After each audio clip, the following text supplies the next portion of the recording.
Senator Suleiman Adokwe. Mr. President, I think we've come to a time we should tell ourselves the truth. Every time people are killed, we inform the Senate. Every time people are killed, we inform the Senate. Like Senator Manager said, between 8th and 12th of February, this Senate had a National Security Summit. A lot were revealed at that summit. We've not come out with anything as our findings from that summit. In fact, shortly after the summit, the killings in Zamfara took place. Many people were killed, about 39 persons, followed by the killings in Kogi, about 32 persons. And we condemned this orgy of killings in this chamber.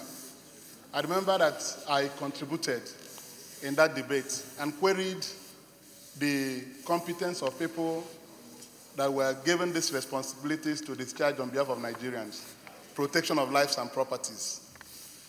Some moves were made. People were drafted to Taraba and Benue.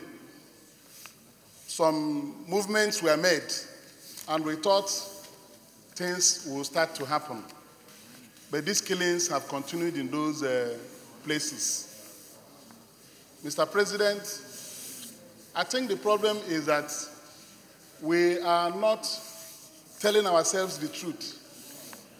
Senator Kabiru Marafa wanted to talk about tribal and religious sentiments over this issue. I think that is misplaced, because when we are condemning the killings in Zamfara, in the northeast, in Benue, in Kogi, and so on and so forth, I don't come from those areas of Nigeria. But we stood up here and condemned that. I think the problem is the discriminatory attitude of the security agencies in dealing with this problem. The IG of police ordered disarming of vigilante people and a ban on people carrying some arms. In fact, he ordered the withdrawal of illegal arms in the possession of Nigerians. When he made that order in this chamber, I spoke about upstaging the security arrangements in peaceful parts of Nigeria where these challenges were not prevalent. But, Mr. President, you will be surprised to note that that implementation of withdrawal of arms were carried out in the southeast, and it wasn't carried out in the troubled spots in Nigeria. These arms were displayed on television, recovered in Anambra, Enugu State, and some states in the southeast. I was waiting to see those people carrying illegal AK-47s that have been killing people in Taraba, in Benue, in Zamfara, in the strong places, in the plateau. Nothing was displayed that recovered. And these AK-47s have continued to be used to kill Nigerians every day. Why can't they withdraw these AK-47s in the possession of whoever, whether it is a headsman or whoever called? Because when we talk about headsmen, people say they are Fulanis. There is a tribal thing. It cannot be. If you are dealing with security challenges, you don't apply different measures. Mr. President, let me draw your attention to what happened this last weekend in Abuja. Abuja was shut down by people that invaded the city from some parts of the country. We were to be involved in the joint committee workshop meeting at PTDF's headquarters here. We couldn't access that place. In fact, I was trapped between Sheraton and Yaradua Center. For hours, my vehicle couldn't go back, it couldn't go forward. People were littered everywhere, over 2 million people. Mr. President, I want to ask, the security agencies were not aware. Were they not aware that these people will be invading Abuja? Were they not stopped on the ways of entering the city? Or, Mr. President, are you telling me that if IPOB, for example, or MASOB we are known to be coming to invade Abuja, that they will cross Gwagwalada. They can't enter here. This city will be protected. This thing is not good for Nigeria. If we want to deal with our problems, we cannot treat any group as untouchables, no matter what they do. I believe that the problem is that the people doing this thing are being treated as untouchables, no matter the names they call them. And they continue to kill people. I remember with nostalgia when the IPOB people were branded terrorists, people who were not killing anybody.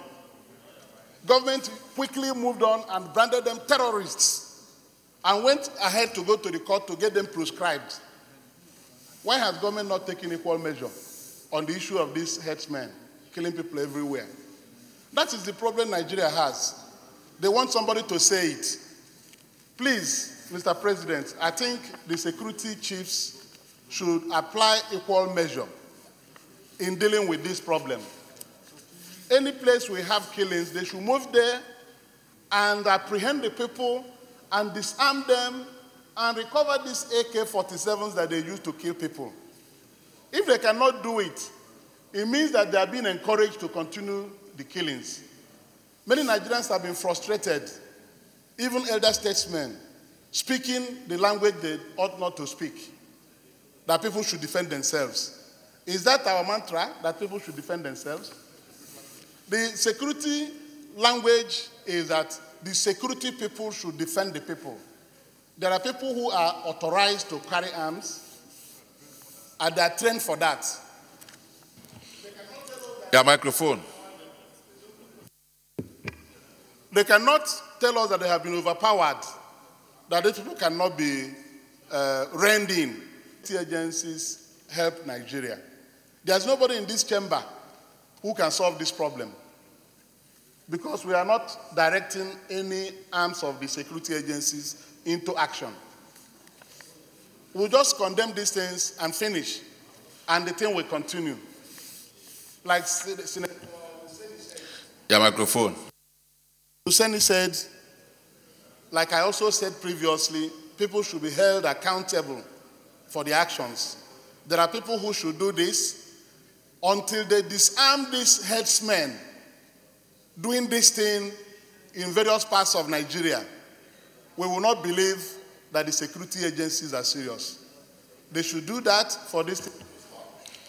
Yeah, microphone. If they don't do it for it to stop, it will not stop. So those who gathered here last weekend, between Friday, Saturday, Sunday, until yesterday, when they confronted the security agencies, many people's vehicles were destroyed. This morning, they've all left Abuja. Nobody was arrested. This thing cannot continue, Mr. President. Thank you very much. Jobrain. Thank you, Mr. President.